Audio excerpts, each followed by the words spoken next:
Hola, yo soy la doctora Natalia Acuña, asistente de la Clínica Ginecológica B, y hoy vamos a tener una clase sobre infecciones genitales bajas.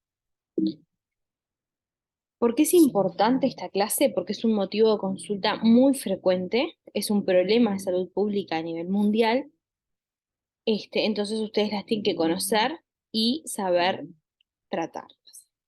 ¿Qué son las infecciones genitales? Bueno, es la colonización y la proliferación microbiológica patológica del aparato genital inferior, es decir, todo aquello que se ve por debajo del orificio cervical interno.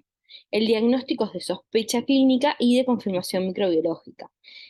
De todos modos, este último no suele realizarse y nunca la espera de la confirmación microbiológica va a retrasar el inicio del tratamiento. Justamente como decíamos que es aquello que se da por debajo del orificio cervical interno, las porciones anatómicas que afectan la infección genital baja son la vulva, generando una vulvitis, la vagina, generando una vaginitis, y el cervix uterino, que es una cervicitis. Acá les muestro fotos de cómo se ven las diferentes infecciones genitales bajas. En este caso tenemos una cervicitis con el flujo patológico a nivel del cuello del útero. Esto también es una cervicitis con el eritema a nivel del cervix uterino. Acá vemos una vaginitis con las paredes de la vagina con abundante flujo patológico. Y en este caso la vulvitis con el eritema vulvar y la clara infección. Para poder entender las infecciones genitales, deben comprender qué es el microbioma. Para eso sepan que la vagina no es un ambiente estéril y siempre va a estar colonizada por múltiples organismos. La comunidad microbiana es lo que llamamos la microbiota. Y la microbiota junto con el material genético es el microbioma. La salud vaginal está relacionada estrechamente al microbioma y una alteración en la microbiota, en el microbioma, va a generar que estemos predispuestos a tener infecciones genitales. Los factores favorecedores para mantener una buena salud vaginal se dan por la presencia de lactobacilos y de estrógenos, que estos últimos tienen un papel fundamental en el mantenimiento del microbioma vaginal. Hay otros factores desfavorecedores de la salud vaginal, como son las prácticas sexuales, el uso de DIU, las prácticas higiénicas, el tabaquismo y usos de fármacos como anticonceptivos orales o antibióticos. ¿Qué es lo que sucede? Cuando se altera el microbioma vulvovaginal, hay una depresión de los lactobacillus y el pH vaginal no logra mantenerse ácido, que es como necesita estar para que el microbioma se mantenga. Esto va a generar eventos indeseados, como la infección persistente, potencialmente causada por una mezcla de patógenos difíciles de tratar, más aún aquellos que tienen la capacidad de formar un biofilm como la Gardnerella vaginalis. La alteración en este sistema es lo que llamamos la disbiosis de la microbiota vaginal. Y, como dijimos, se caracteriza por el descenso de los lactobacilos y el sobrecrecimiento de anaerobios. Las causas pueden ser tanto endógenas, por un crecimiento exagerado de un germen que ya se encuentra habitualmente en la flora vulvovaginal, o exógena por la colonización de un germen que no forma parte de la flora vulvovaginal. Si bien pueden ser causadas por un germen único, en la mayoría de los casos son polimicrobianos. Existen factores protectores para evitar las infecciones genitales, que los podemos dividir en tres grupos. Están los mecánicos, como la bipedestación, la cooptación de los labios mayores y menores, el vello púbico, la humedad vaginal y el tapón mucoso cervical. Están los biológicos, que es el pH vaginal ácido, que tiene que mantenerse entre un 3,8 y un 4, y el trofismo hormonal y la flora vaginal normal, que antagoniza los patógenos. Y por otro lado tenemos los factores protectores inmunológicos, que son la inmunidad local con la producción de la IgA, las células citotóxicas, como los macrófagos y células de Langerhans, y las citoquinas producidas por las células epiteliales. ¿Cuáles son los factores de riesgo para las infecciones genitales? Bueno, la inmunosupresión, las alteraciones anatómicas del tracto genital inferior, duchas o irrigaciones vaginales, el uso abusivo de tampones, jabones o perfumes, porque nos van a alterar el pH vulvovaginal, la ropa ajustada, el material sintético, los colorantes por la misma razón, la menstruación. ¿Qué sucede en la menstruación? Se pierde el tapón mucoso y por eso es frecuente que las mujeres, antes o después de las menstruaciones, nos consulten por infecciones genitales. El uso de anticonceptivos orales y el embarazo, porque generan cambios en lo que es el tenor estrogénico de la vulva, al igual que la menopausia, y los antibióticos porque van a generar un barrido de la flora normal y con eso generamos una alteración en la microbiota vulvovaginal. Así como el semen, que también es un factor de riesgo para las infecciones genitales, porque elevan el pH vaginal. La presentación clínica de las infecciones genitales varían. Podemos encontrarlos como úlceras genitales generadas principalmente por el herpes virus o el treponema pallidum y secreciones uretrales o cervicitis, como por ejemplo el que es generado por la gonorrea, la clamidia, el micoplasma y el ureaplasma. Podemos encontrarnos con esta presentación clínica. La vulvitis, que como dijimos hoy es la inflamación vulvar, es generada principalmente por el hongo Candida albicans. Y después la presentación clínica más frecuente que vamos a ver más a menudo es el flujo vaginal, que el flujo vaginal es el aumento patológico y permanente de los exudados y transudados del tracto genital inferior. Cuando es patológico, es principalmente producido por diferentes gérmenes como la Candida albicans, Trichomonas vaginales, Gardnerella vaginales, entre otros varios gérmenes patógenos. Debemos entonces reconocer los tipos de flujos más frecuentes. El candidiásico es un flujo blanco, espeso, grumoso, como leche cortada, genera prurito local, en muchos casos muy intenso, y dispareunia superficial. La Gardnerella vaginalis, sin embargo, va a generar un flujo grisáceo con olor a pescado. Las pacientes lo describen como tal, describen que tienen un flujo con olor a pescado. Principalmente se da poscoital y con las menstruaciones ya que aumenta el pH vulvovaginal, no genera dispareunia. Y por otro lado tenemos las tricomonas que generan un flujo amarillo verdoso, van a dar un cuello aframbuesado, que más adelante les voy a mostrar imágenes para que lo puedan reconocer, y generan prurito y disuria. Entonces vamos a hablar un poquito de cada tipo de infección vaginal y vamos a empezar con la vaginosis bacteriana porque es la infección vaginal más frecuente.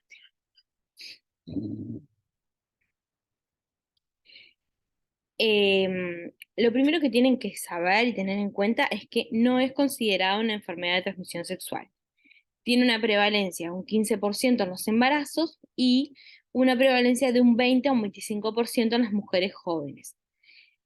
El síndrome clínico que da es el resultante de la sustitución de la microbiota vaginal. Se sustituyen entonces lo que son los lactobacilos por bacterias anaerobias que van a crear un biofilm, así que recuerden que va a ser una de las infecciones genitales más difíciles de tratar y van a generar un aumento en lo que es el pH vaginal. El germen implicado con mayor frecuencia en la vaginosis bacteriana es la Gardnerella vaginalis. Después podemos encontrar otros gérmenes como el micoplasma o el peptostreptococo que también van a generar vaginosis bacteriana. La clínica es una leucorrea blanquecina o grisácea, maloliente, como dijimos recién, con olor a pescado. Es infrecuente el prurito vaginal en estas infecciones y también pueden generar irritación vulvar. Bueno, para el diagnóstico vamos a usar la presencia de criterios clínicos, que es el cuadro que recién hablamos, pero para la vaginosis bacteriana existen los criterios de Amsel, que debemos tener presentes al menos 3 de ellos para el diagnóstico, que es la leucorrea blanquecina o grisácea que recién hablamos, la presencia de células clave o guía, las Clucell, y un pH vaginal mayor a 4,5. Por supuesto, el olor característico a pescado y el diagnóstico de la vaginosis bacteriana se va a establecer ante la presencia de al menos 3 de estos criterios, como recién les dije. Nunca vamos a esperar a tener el resultado de los criterios citomorfológicos para empezar el tratamiento. El tratamiento lo vamos a empezar de forma empírica y lo vamos a realizar en todas las mujeres sintomáticas. Lo vamos a hacer con un antibiótico que se llama metronidazol, a dosis de 500 miligramos cada 12 horas, vía oral por 7 días. Ese es el tratamiento de elección. Ahora, tienen que tener en cuenta que si la infección genital, la vaginosis bacteriana es un hallazgo, por ejemplo, en el exudado, sin síntomas de vaginosis bacteriana en esta paciente, no se justifica el tratamiento y no debemos realizarlo. Por otro lado, tenemos la candidiasis vulvovaginal, es la segunda causa de vulvovaginitis, tiene una incidencia de un 30 a un 50%. El germen implicado en la mayoría de los casos es el Candida albicans, es el responsable. Fíjense que alta la prevalencia en un 85 un 95% de las candidiasis vulvovaginales. La clínica que va a generar, muy característico, es el prurito vulvar. Este va a estar en el 90% de las pacientes y puede ser de leve a intolerante. Va a generar también ardor o quemazón, dispareunia, y va a tener un flujo que va a ser grumoso, blanquecino, como leche cortada, va a generar eritema genital, escoriaciones y lesiones por rascado. El diagnóstico, si bien no tiene un síntoma que diga que es patognomónico, la combinación de los síntomas son sugestivos y con eso vamos a realizar el tratamiento de la candidiasis vulvovaginal y vamos a empezar el tratamiento, ¿sí? Por otro lado, lo podemos confirmar mediante el cultivo vaginal, que va a ser el gol estándar, pero demora y, como dijimos, no vamos a esperar para tratarlas, vamos a realizar un tratamiento empírico. ¿Cómo lo vamos a realizar? Bueno, dependiendo del tipo de candidiasis que tiene. Si es una candidiasis que no está complicada, o sea, que cursa con síntomas moderados a leves, que no es recurrente, que no tiene factores de riesgo, lo vamos a hacer con fluconazol a 150 miligramos en dosis única. Los probióticos, si bien nos podemos ayudar como complemento al tratamiento, tienen una calidad de evidencia muy baja hoy en día, pero bueno, es una opción que podemos manejar. Ahora, si la candidiasis es complicada, o sea, que es recurrente, que tienen 4 o más episodios en un año, con, con un cultivo vaginal que nos valore el tipo de cándida, lo que vamos a hacer es utilizar fluconazol a 150 miligramos por día cada 72 horas por 3 dosis. Y luego vamos a hacer un mantenimiento también con fluconazol a dosis de 150 miligramos por semana por 6 meses. En las pacientes embarazadas, el tratamiento preferimos realizarlo con imidazoles tópicos por 7 días, dado que el fluconazol no está recomendado. Acá vemos un cuello uterino con el flujo característico de la candidiasis y el eritema en el cuello. Por otro lado tenemos la gonorrea, es una enfermedad de transmisión sexual, de hecho es la ITS más prevalente. La transmisión se da por el contacto directo con secreciones infectadas de una mucosa a otra. El germen que está implicado en la gonorrea es la Neisseria gonorrea, es un gram negativo. Recuerden de todos modos que el 80% de las pacientes lo cursan en forma asintomática y después se puede dar en un 50, hasta un 50% que la clínica sea un flujo vaginal mucopurulento. Puede generar cervicitis, proctitis, dolor en el hipogastrio, disuria o un sangrado intermenstrual. El diagnóstico va a ser por la clínica, que genera ese flujo purulento, como dijimos, o a través de un exudado vaginal, como un hallazgo, mediante el examen directo de, donde vamos a ver este gram negativo, o por cultivo endocervical. Acá les muestro fotos. Esto es un cuello uterino, el cervix uterino, con eritema y la secreción mucopurulenta, y acá vemos en el pene también secreción mucopurulenta, que esto es característico de la gonorrea. El tratamiento lo vamos a realizar con ceftriaxona a dosis de 250 a 500 miligramos intramusculares, dosis única, más acitromicina 1 gramo vía oral, dosis única. En el embarazo el tratamiento va a ser igual y debemos recordar siempre tratar a los contactos sexuales, dado que es una enfermedad de transmisión sexual, y de no tratarlas la paciente se puede reinfectar o contagiar a otras personas. Por otro lado tenemos la clamidia trachomatis, que también es una enfermedad de transmisión sexual, que puede generar esterilidad. El germen implicado es clamidia trachomatis, y el diagnóstico se da por un PCR, se hace, que muestra el ADN viral, con una especificidad y sensibilidad alta hasta un 99%. El mismo lo podemos obtener mediante muestras vaginales, endocervicales o uretrales, o anales si ocurrió sexo anal o síntomas anorrectales. Un 85% de las pacientes son asintomáticas, pero si no puede dar un flujo vaginal amarillento, aireado, maloliente, genera una cervicitis, proctitis, uretritis o secreción uretral o sangrado poscoital. El tratamiento lo vamos a realizar con acitromicina, dosis de 1 gramo vía oral, dosis única, que repetiremos a los 7 días, y este mismo tratamiento lo mantendremos en las pacientes embarazadas. Y como dijimos antes de la gonorrea, tratar siempre a los contactos sexuales, dado que es una enfermedad de transmisión sexual. Y acá vemos un flujo un cuello, con el flujo característico de la clamidia. La tricomaniasis también es una enfermedad de transmisión sexual, se asocia con un aumento del riesgo de adquirir VIH. El germen implicado es la tricomona vaginal, que es un protozoario patógeno, flagelado y anaerobio. Un 70-85% de las pacientes son asintomáticas y no se puede valorar un flujo seroso o espumoso, amarillento, grisáceo, maloliente, que genera prurito y disuria, e irritación vulvar y dispareunia en la mayoría de los casos. El diagnóstico es clínico o lo podemos valorar mediante un exudado vaginal donde se visualizan los trofozoitos, y recuerden que el PCR es el gol estándar.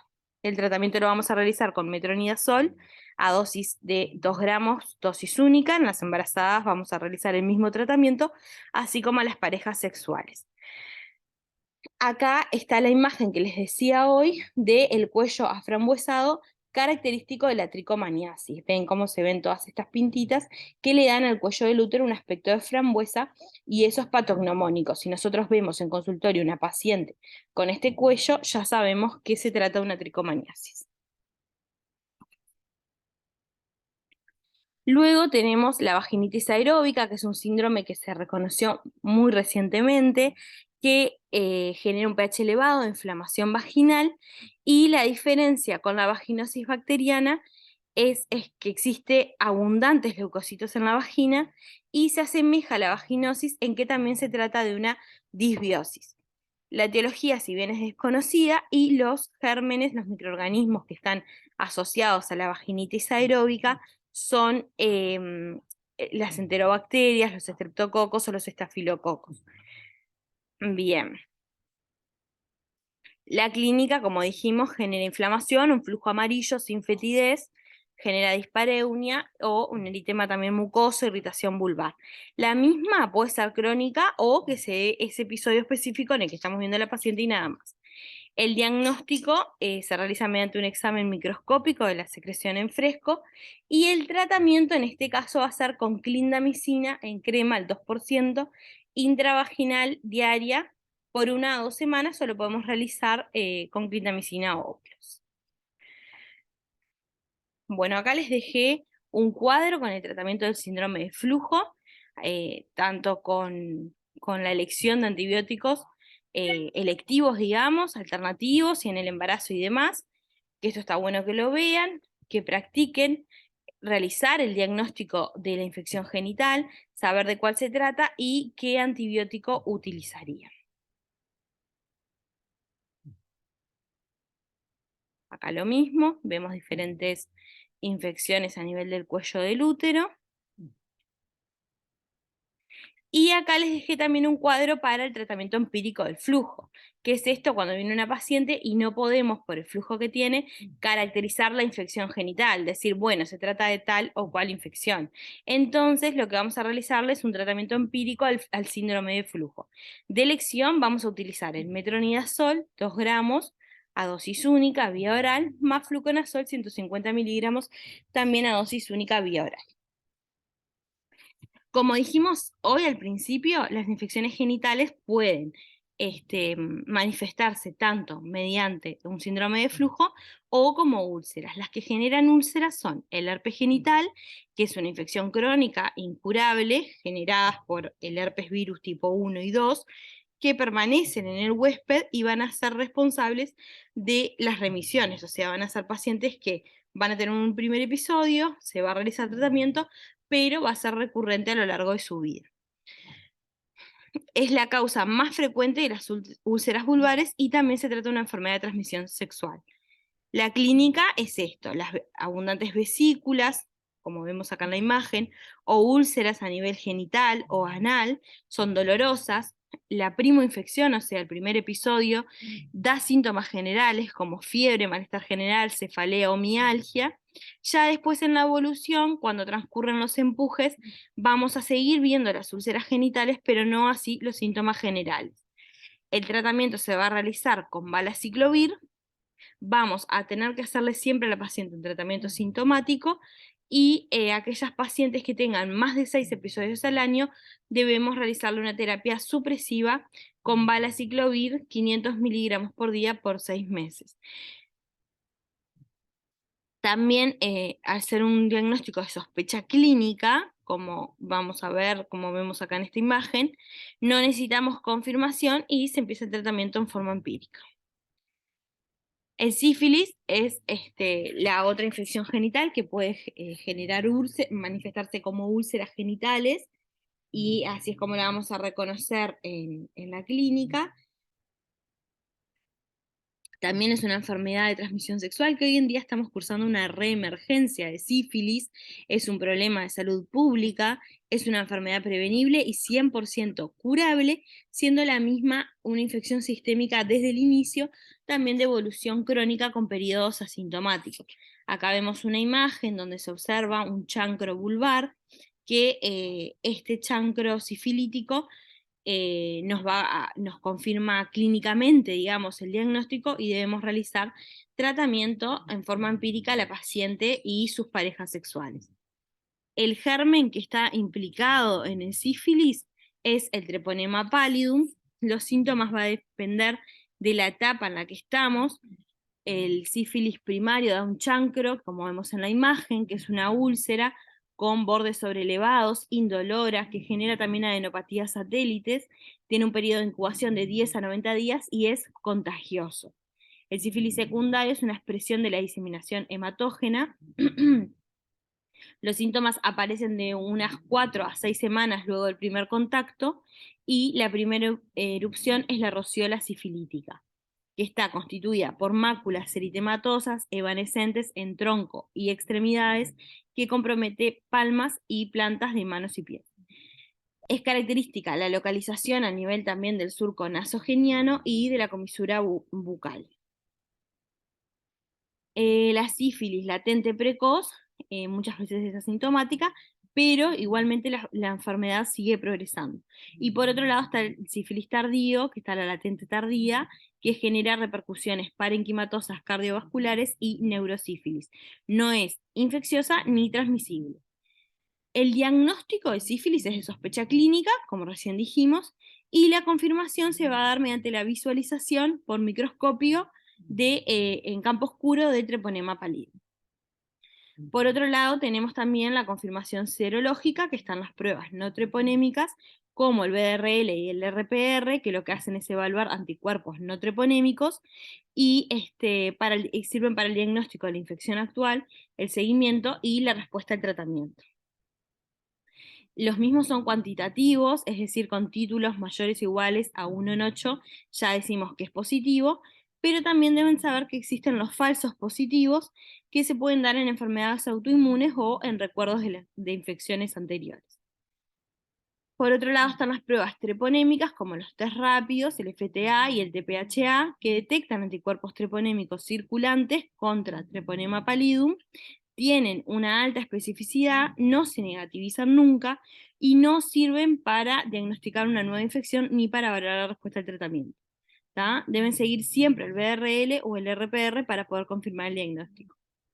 El tratamiento del sífilis, bueno, primero que nada, el objetivo va a ser curar la enfermedad, evitar complicaciones, así como disminuir la tasa de transmisibilidad. De elección y el aprobado hoy en día es la penicilina benzatínica, 2.400.000 unidades intramusculares, que se va a dar en una dosis en caso de ser primaria o secundaria, o latente temprana menor a un año, o por 3 dosis si es mayor a un año de infección o si desconocemos el tiempo de exposición que tuvo la paciente al sífilis. Y por supuesto, tratar siempre los contactos sexuales. La profilaxis de la infección genital baja, tenemos la profilaxis primaria, que van a ser todas las medidas de higiene vulvar, como estuvimos hablando hoy más temprano, o sea, evitar los factores de riesgo, así que evitemos la ropa interior ajustada, de colores o de material sintético, evitar también el uso de adherentes diarios o tampones de forma prolongada, así como de productos perfumados para la higiene íntima, evitar las duchas o irrigaciones vaginales y usar jabones apropiados con un pH bajo, un pH que esté apropiado a la vulva.